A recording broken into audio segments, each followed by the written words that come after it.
हर हर महादेव। आप सभी प्यारे मित्रों, आज हम जानेंगे हरतालिका तीज का व्रत कथा। हरतालिका तीज व्रत कथा भादव मास की शुक्ल पक्ष की तीज को रखा जाता है। इस दिन महिलाएं अपने पति की लंबी उम्र के लिए व्रत रखती है और भगवान शिव पार्वती का पूजन करती है। हरतालिका तीज के दिन यह कथा पढ़नी चाहिए या सुननी चाहिए। हरतालिका तीज पर मां पार्वती और भगवान शिव की पूजा की जाती है। इस दिन प्रदोष काल में माता पार्वती और भगवान शिव का पूजन किया जाता है। अगर आप भी कथा पढ़ना या सुनना चाहते हैं तो सबसे पहले पूजा की तैयारी कर लें।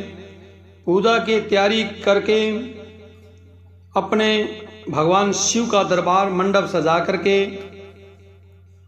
उस जमीन को स्वच्छ कर लें और व्रत का संकल्प करें। फिर माता पार्वती को वस्त्र, फूल, चंदन चढ़ाएं, धूप दीप नैवेद्य चढ़ा करके मंत्रों द्वारा मां पार्वती की पूजा करें, भगवान शंकर की पूजा करें और फिर कथा सुने। कथा सुनने के बाद में भगवान शिव पार्वती की आरती करें। कथा इस प्रकार है। श्री परम पावन भूमि कैलाश पर्वत पर विशाल वट वृक्ष के नीचे भगवान शिव और पार्वती सभी गणों सहित बागंबर पर विराजमान थे। बलवान वीरभद्र, भृंगी, श्रृंगी और नंदी अपने अपने पैरों पर साध शिव के दरबार की शोभा बढ़ा रहे थे।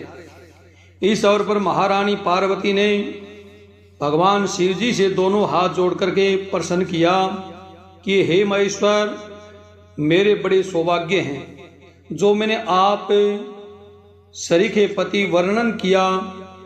क्या मैं जान सकती हूँ कि मैंने वह कौन सा पुण्य अर्जन किया था? आप अंतर्यामी हैं, मुझे दासी पर वर्णन करके कृपा करिए। महारानी पार्वती की ऐसी प्रार्थना सुनने पर शंकर जी बोले, तुमने अति उत्तम पुण्य का संग्रह किया था जिसे मुझे प्राप्त किया। वह अति गुप्त व्रत है, लेकिन मैं तुम्हें बताता हूँ, वह व्रत भादव मास के शुक्ल पक्ष की तीज के नाम से प्रसिद्ध है। यह व्रत ऐसा है, तारों में चंद्रमा, नवग्रहों में सूर्य, वर्णों में ब्राह्मण, देवताओं में गंगा और पुराणों में महाभारत, वेदों में सामवेद, इंद्रियों में मन होता है।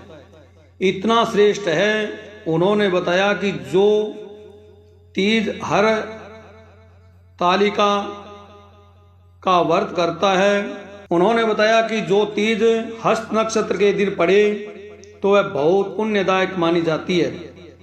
ऐसा सुनकर पार्वती जी ने कहा कि मैंने कब और कैसे तीज व्रत किया था, विस्तार से सुनने की इच्छा है। इतना सुनते ही शंकर जी बोले, भाग्यवान उमा, भारतवर्ष के उत्तर में हिमाचल श्रेष्ठ पर्वत है, उसके राजा हिमाचल है। वही तुम भाग्यवती रानी मैना से पैदा हुई थी। तुमने बाल्यकाल में ही मेरी आराधना करना शुरू कर दिया था। कुछ उम्र बढ़ने से पर तुमने सहेलियों के साथ जाकर हिमालय की गुफाओं में मुझे पाने के लिए तप किया था। तुमने गर्मी में बाहर चट्टानों में आसन लगाकर तप किया था और बारिश में बाहर पानी में तप किया। सर्दी में पानी में खड़े होकर मेरे ध्यान में लगी रही।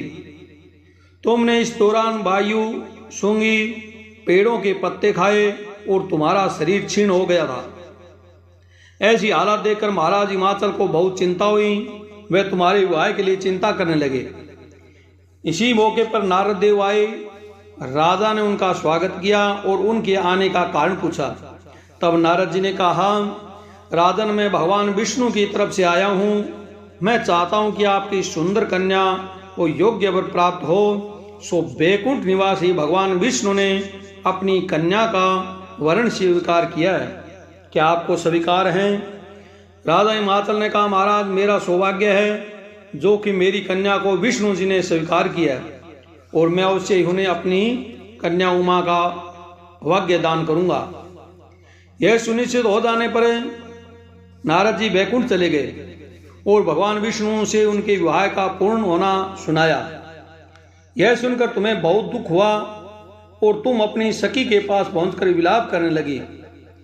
तुम्हारा विलाप देखकर सखी ने तुम्हारी इच्छा जानकर कहा, देवी मैं तुम्हें ऐसी गुफा में तपस्या के लिए ले चलूंगी जहां महाराज हिमाचल भी न पा सके।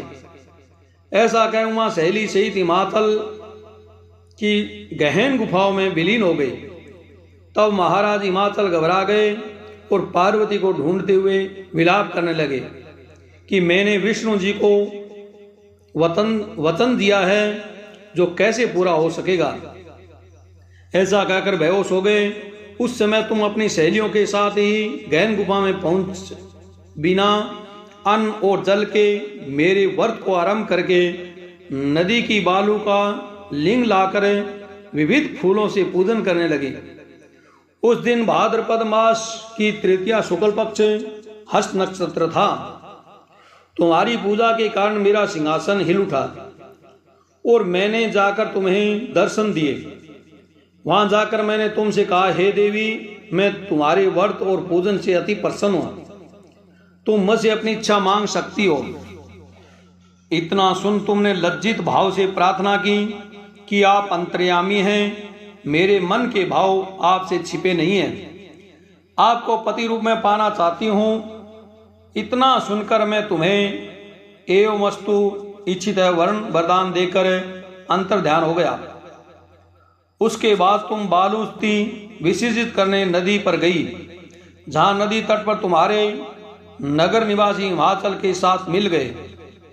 वे तुमसे मिलकर रोने लगे कि तुम इतने भयंकर वन में जहां सिंह सांप निवास करते हैं, जहां मनुष्य के प्राण संकट में हो सकते हैं, ऐसे पिता घर की जाने के निवेदन पर तुमने कहा कि पिताजी आपने मेरा विवाह भगवान विष्णु जी के साथ स्वीकार किया, इस कारण मैं वन में रहकर अपने प्राण त्याग दूंगी। तब वे बोले, शोक मत कोर, मैं तुम्हारा विवाह भगवान विष्णु के साथ कदापि नहीं करूंगा, उन्हीं सदाशिव के साथ करूंगा। इसके बाद महाराज हिमाचल ने रानी मेना के साथ मेरा और तुम्हारा विवाह किया।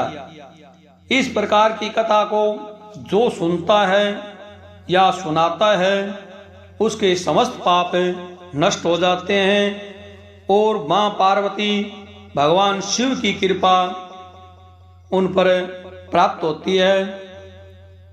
बोले शंकर भगवान की जय, माता पार्वती की जय। हमारे YouTube